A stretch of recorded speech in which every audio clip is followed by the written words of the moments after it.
Did you hear the story from the girl whose mom told her that queefing meant throwing up? And so her entire life, she thought that queefing was to throw up. And she said to a coworker recently, "You look like you're about to queef." And then the coworker finally showed her what queefing meant. And she was embarrassed because her whole life she had gone to the doctor and she was like, "Oh, I was up all night queefing." And the doctor was like, "Oh, I don't have anything for that."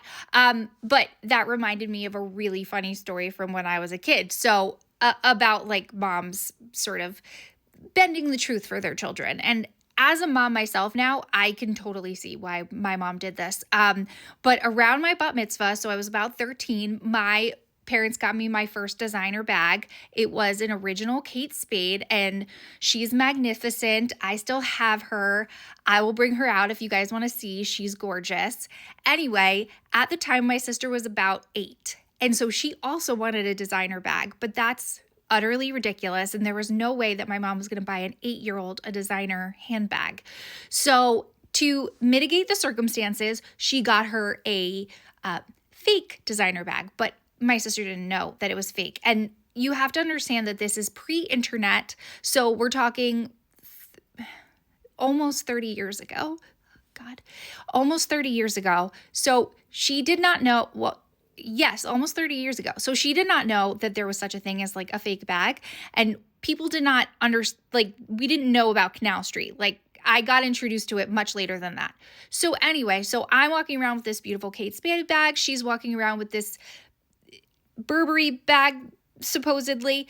And she walked around with this bag from the time she was about 8 years old until probably around 13. So one day we're in Nordstrom and my mom's trying on clothes. My sister and I were sitting there watching her try on the clothes. She comes out of the dressing room and all of a sudden the label from my sister's bag pops off.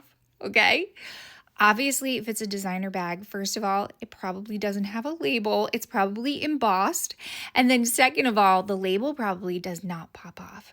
So she starts flipping out. She's like, "Oh my God, you have to go to the register. You have to go tell the Burberry people that my bag just broke. You have to go return it. Go tell Nordstrom. Go tell Nordstrom that they have to take my bag back." And my mom just fucking bursts out laughing. Like, I think that's all she could do at that particular moment because she just honestly did not know what to do. She just could not stop laughing.